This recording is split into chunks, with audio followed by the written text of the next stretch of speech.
Chapter 4 From the Book of Fairy Tales, The King of the Underworld. After the War of the Titans, Hades was cast away to live with the dead, languishing in the underworld, dreaming of his life before he and his brothers defeated and locked away the old gods. While he had to admit the world was better off without the Titans, his life was not. He was deeply discontented, and he envied his brothers Zeus and Poseidon, and the other Olympians, who all seemed happy in their new roles, while Hades hated being lord of the underworld. To say it was a dreary place was an understatement. He regretted not standing up to Zeus the day they divided the realms. Hades was the eldest brother, and he felt he deserved to rule Olympus. But Zeus always seemed to get his way.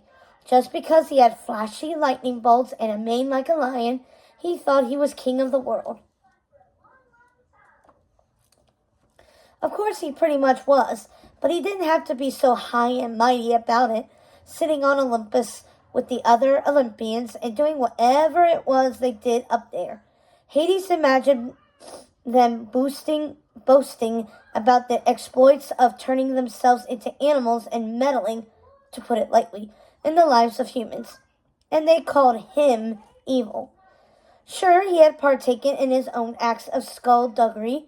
Hades had tricked the goddess Persephone into being his wife, but she only spent 1/3 of the year helping to rule the underworld, and the rest of the time she was with the other Olympians or off in other lands, using other names and incarnations. She was the goddess of spring in some lands, and Nestis, queen of the dead, in others. She was rarely in the underworld, and after a time, when she was there, she spent the hours in her own part of the kingdom. He hardly knew she was there. For all he knew, she wasn't there at all. The fact was, Hades had become very bitter and lonely, and he had changed. He had done things he was not proud of, out of desperation and anger, so he shouldn't have been surprised his family saw him differently now, distrusted him, and didn't want his company. Frankly, he didn't even want his own company. He hated who he had become down in the underworld. From the instant he took the throne, he was reviled and feared by his family, not to mention almost everyone in the many realms. He didn't understand it. Sure, he had become the ruler of the dead, but he didn't feel that meant he had to change who he was.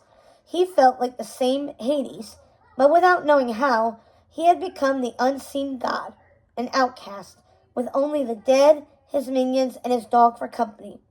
And he hated it.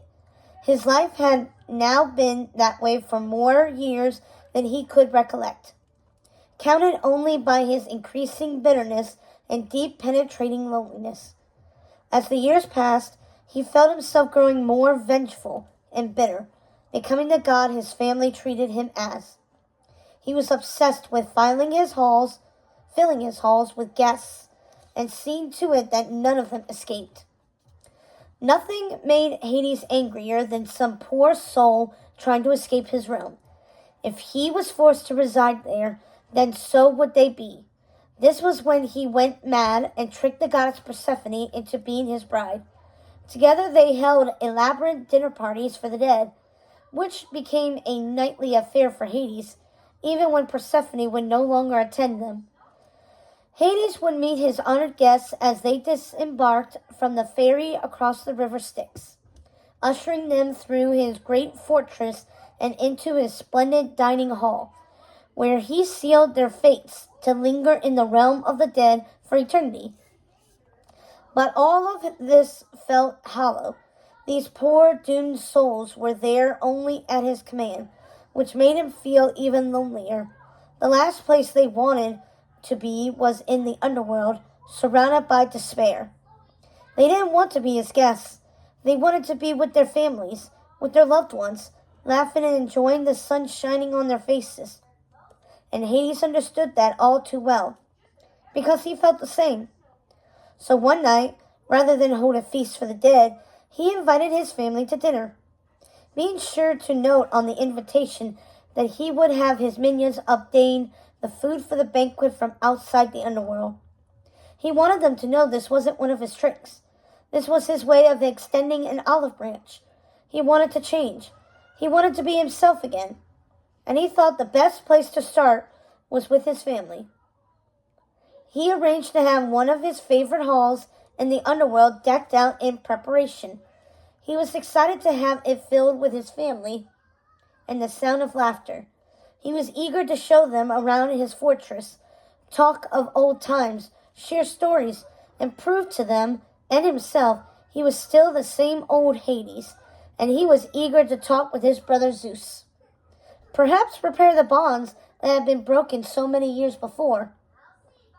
He was elated with anticipation as he sat at his long black marble dining table, which was carved to look like a great serpent that twisted its way through the room.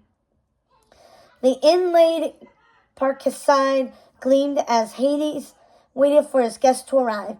He made sure everything was perfect, and that his minions, Pain and Panic, put out his finest black china, a set that had a stunning painting of his profile in the center of the plates and were trimmed in gold, matching the skull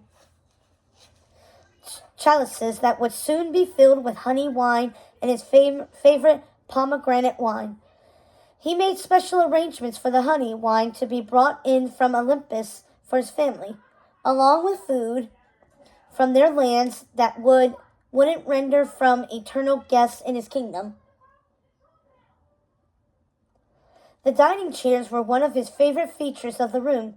They were fashioned to look like dead trees, their leafless branches adorned with the spirits of crows that called to one another in harmony by the glow of blue flames in the massive fireplace.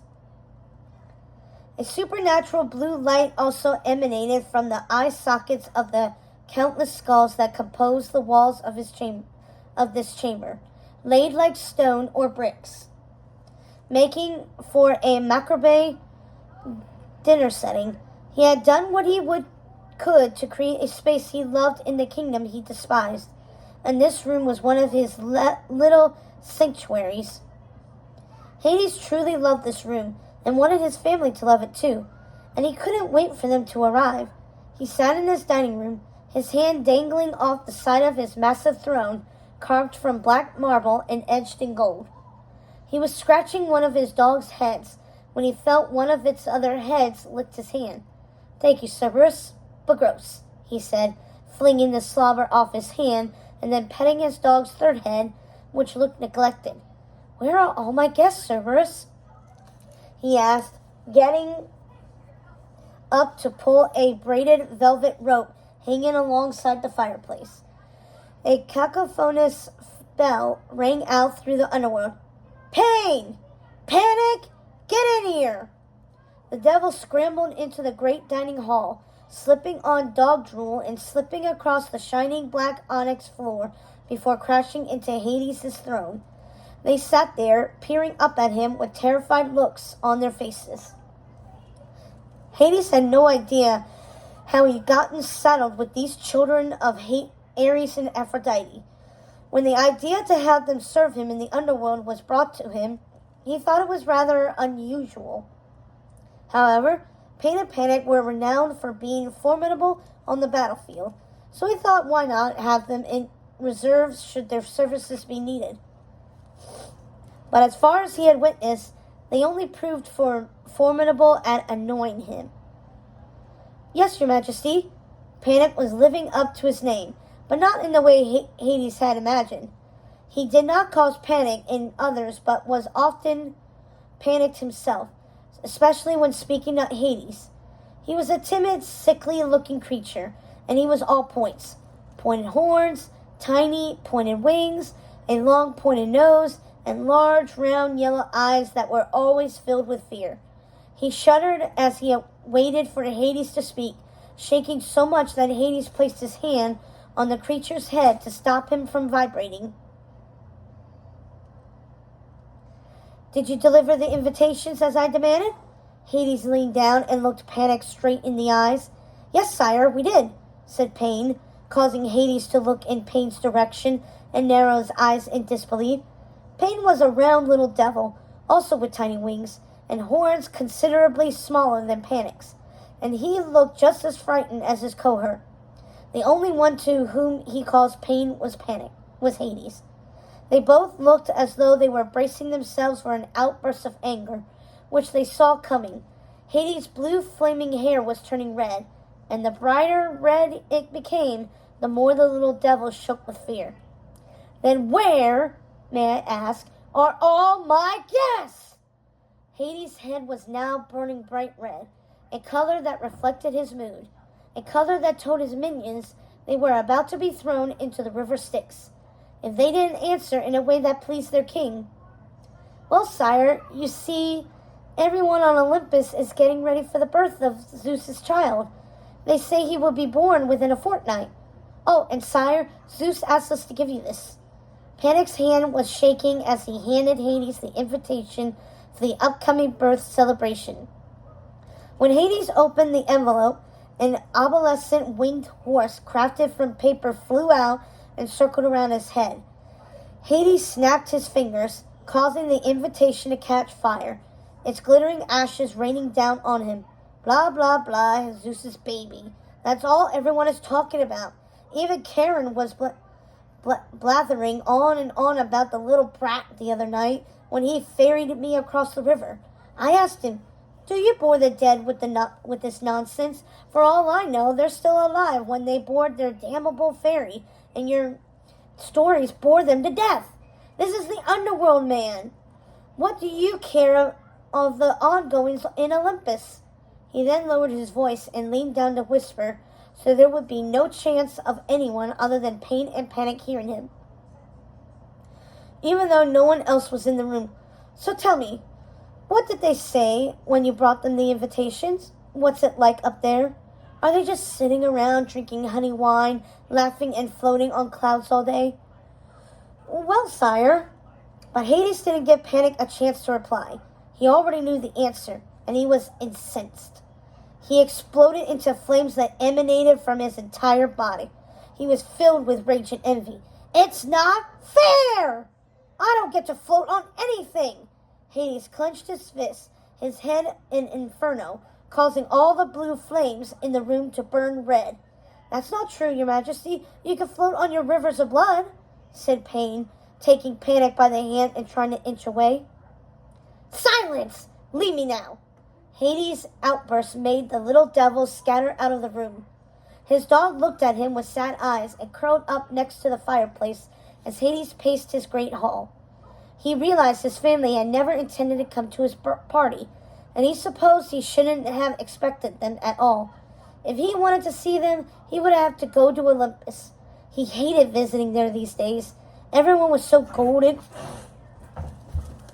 Hey! Everyone was so golden and filled with light, just sitting around being superior and godlike. Nothing has been the same since I became the unseen god, banished down here while everyone up there is glowing and ethereal, laughing and looking down on me. And I mean literally looking down on me. The people used to love me when I was the giver of wealth, but now I'm just a demon who had to trick a goddess to marry him, whose family hates him, and whose only friends are two imbeciles and a three-headed dog. No offense, Cerberus. I hate who I've become. I don't even recognize myself anymore. He glanced at himself in a mirror hanging on the wall, the back of his hand theatrically pressed to his forehead. Am I so terrible?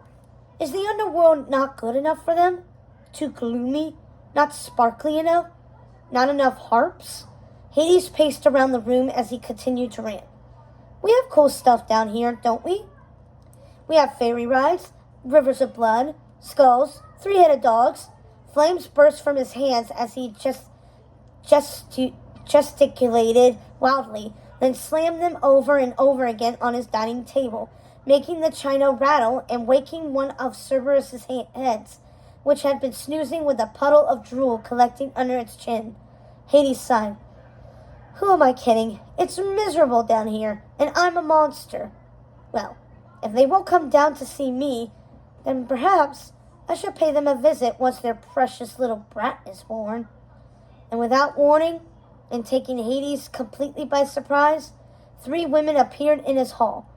At first, Hades thought they were dinner guests late for the party, arriving after all, and he felt foolish for being so upset. But when he looked at them, he realized they were not gods, but witches. Witches who, he sensed, were almost as powerful as gods. Witches who could be goddesses, if the cosmos aligned just right. The 3 witches just stood there, frozen and bewildered, each of them looking exactly like the other, all of them beautiful in a peculiar way. Their eyes were large and bulbous, and their lips were made to look small and heart-shaped with deep red lip paint. Their cheeks were adorned with pink circles, almost like harlequin face paint, and their ringlets were black like the feathers of a crow. It all looked striking against their ghastly pale skin, and Hades immediately liked these witches. But what he liked most was the power he sensed within them. At last, someone else to talk to. Aren't you a delightfully freakish trio? Welcome to the underworld, my honored guests. You are just in time for the feast I had prepared for you. He played it off like they hadn't taken him completely by surprise. But the witches said nothing. They just looked at him, their heads tilted to one side, trying to take his measure. What is it with witches anyway? Why are there always 3 of you? Is it a rule or something? He knew the answers to his questions, of course, but Hades loved the opportunity to have someone besides his dog and minions to talk with. He wondered what could be wrong with these witches, with their stark white faces and 2 big eyes just staring at him and not speaking. I know, it's not every day you get the chance to meet the Lord of Darkness. I'm sure you're a little tongue-tied, but please, sit down. I have been expecting you. The fact was, he hadn't been expecting them, and he was keenly interested to hear how they had found their way into his kingdom. But nevertheless, he motioned to the dining table for them to sit down as he walked over to the velvet rope and pulled it again. He would get his answers over dinner. Pain! Panic!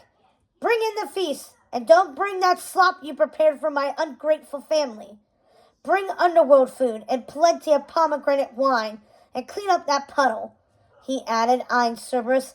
Excuse the mess, dear ladies. You know how it is with 3-headed dogs. 3 times the drool. He paused for them to laugh, but the witches didn't move from their spot. This was maddening. He finally had potentially interesting company, and they weren't talking to him. Nothing? Come now. I demand you speak and take your places at the table. Let us celebrate your arrival, he said with a wave of his hand, causing the flames in his skull to burn blue to match his hair. The witch in the middle spoke first. We know. And then the second one took over. You were not?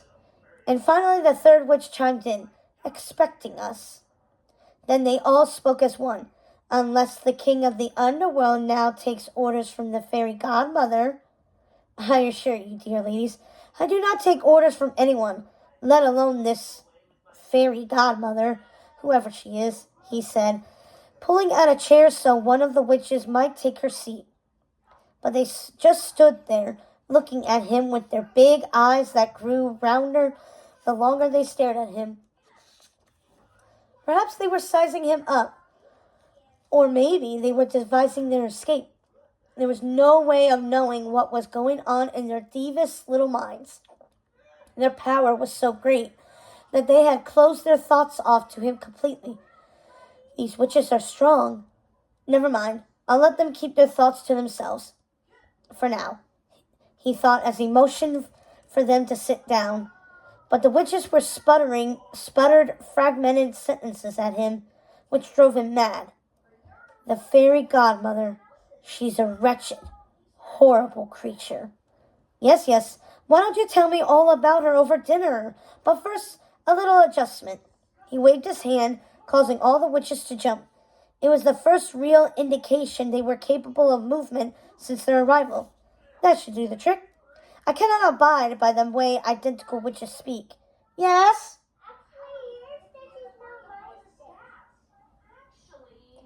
Why? Okay.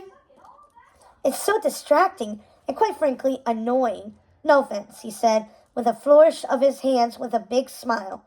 The witches just looked at him with their large eyes, staring at him with blank expressions, and their hands at their throats, as if they were choking and unable to speak. Hades rolled his eyes. I see you have a flair for the dramatic. I think we're going to get along just fine. You should be able to speak intelligibly now. Go ahead, try. He was finding this quite amusing. He decided he was going to enjoy the company of these witches, or if not, then he'd have some fun tormenting them. He stood there waiting to see what would happen as he stroked the feathers of one of the ghost ravens sitting on the back of the chair he'd pulled out for Lucinda. And in case you have any ideas, you should know your magic doesn't work here. Now sit down and enjoy the splendor of the underworld, he said, his head burning with red flames. We're sorry, Lord of Darkness, but we don't belong here. We are in the wrong place, said the witch in the middle. The witches were dressed identically, all of them in red velvet trimmed in black lace. They looked as if they had been attending a ball right before they arrived, and he was still wondering how they had ended up in his dining hall. That's what everyone says when they come down here, but eventually this is where they all end up, he said, while grinning theatrically and doing jazz hands. The odd sisters flinched and jumped back in terror, making him laugh. I'm personally not a fan of the underworld either, but I have a feeling it will be a lot more fun with you three here. I didn't catch your names. I am Lucinda, and these are my sisters, Ruby and Martha, she said, motioning to her sisters who were standing on either side of her. Then Hades realized there was something familiar about these witches, something he hadn't gleaned when they first arrived. You're from the many kingdoms. You don't belong here. I can smell death on you, but you're not dead, are you? You're descendants of the witches of the Deadwoods. You're the queens of the dead. Hades couldn't fathom how this had happened. Of course he knew who the queens of the dead were, and they knew who he was. All keepers of the dead knew each other. But how were the queens of the dead woods in his realm now, so unceremoniously? It was unheard of. He would never venture into their kingdom without an invitation, not intentionally at any rate. It was bad form. There had to be a good reason they were there under those circumstances, and he was eager to hear it. We are not the queens.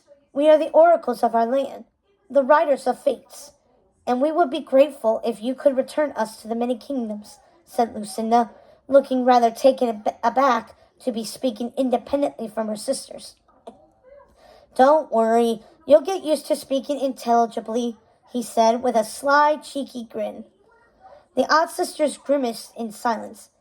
Interesting, he said, continuing to pet the ghost raven on the back of the chair he was still waiting for Lucinda to take. Interesting indeed. Clearly you're telling the truth. Then take us home, demon, spat Lucinda. Hades laughed. Look here, witches. I am in charge. This is my kingdom. So if I say sit down and enjoy a delicious meal with me, that doesn't mean act like petulant children. It means sit down and have a delicious meal with me. He waved his hands, causing two other chairs to be pulled out right next to the one he had already pulled out for Lucinda. Then he snapped his fingers, making the odd sisters glide over to those seats and sit down at the table. They looked like puppets on invisible strings, helpless and angry. I will take you home if you promise to be good little witches and eat all your din-din, he said. By the gods, I just realized who you remind me of. You look like Baby Jane. He couldn't stop laughing. You know that movie, Whatever Happened to Baby Jane? The odd sisters just looked at him. Nothing? Really? Whatever. Look, if you want me to take you home after dinner, then you will have to do something for me, he said, his elbow on the table and his chin resting in the palm of his hand. He was grinning at them, and he could feel it was making them ill at ease.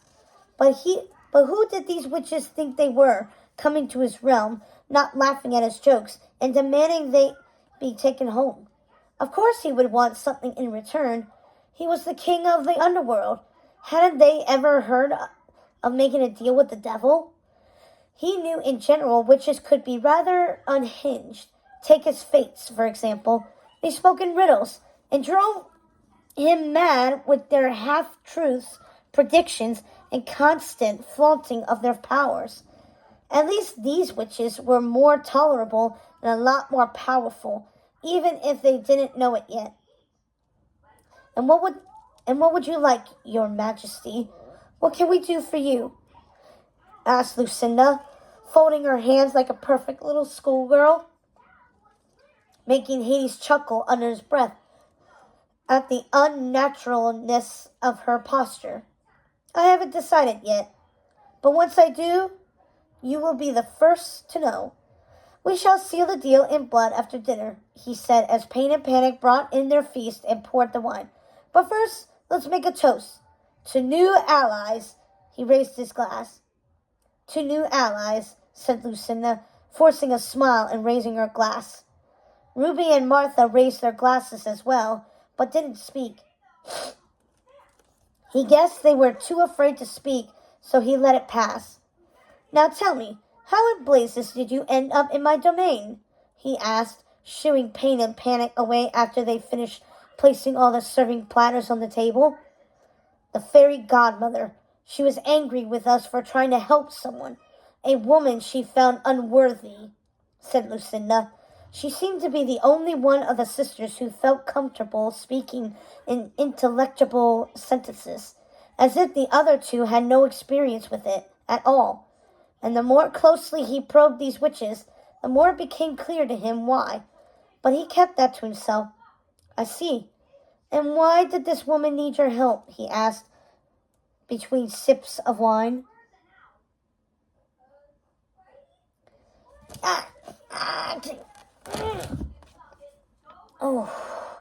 She had been tricked into a loveless marriage by a man who abused and debased her, and we gave her the means to be rid of him for good. Aw, aren't you little furies? And let me guess, this fairy godmother didn't approve. I think someone might need to teach this fairy godmother creature a lesson and set her wings on fire. She can't just pop witches in and out of my kingdom without so much as an introduction. Who does she think she is? I might pay her a visit, he said, snapping his fingers and causing the flames in the room to blaze more brightly. This sent the odd sisters into peals of laughter and put them instantly at ease. I'd love to see that. You're the last person she'd want visiting the fairylands, said Lucinda. Hades liked these witches, and he was happy to have laughter in his dining hall at last. After dinner, he moved their little party out to his balcony, which looked out majestically onto the dark waters of the river Styx, while they drank more pomegranate wine from skull chalices. Hades was enjoying the company of these witches and loved hearing about their exploits. They talked endlessly about their little sister, whom they loved more than anything in this or any other world, and how they had tried to help a queen in their lands named Grimhilda by trapping her abusive father in a mirror and making him her servant. But the queen went mad and now was trapped within that same mirror, which was in the possession of a young woman they despised named Snow White. Hades wanted to hear more of their stories, but it was almost time to send the witches back to their own lands. As much as he loved the company and wished they could stay, he did say he would take them home after dinner, but perhaps he would tempt them to stay a little longer. It was worth a try. I suppose I can't talk you into dessert. What's your favorite? But before they could answer, he had gleaned it from Martha's mind.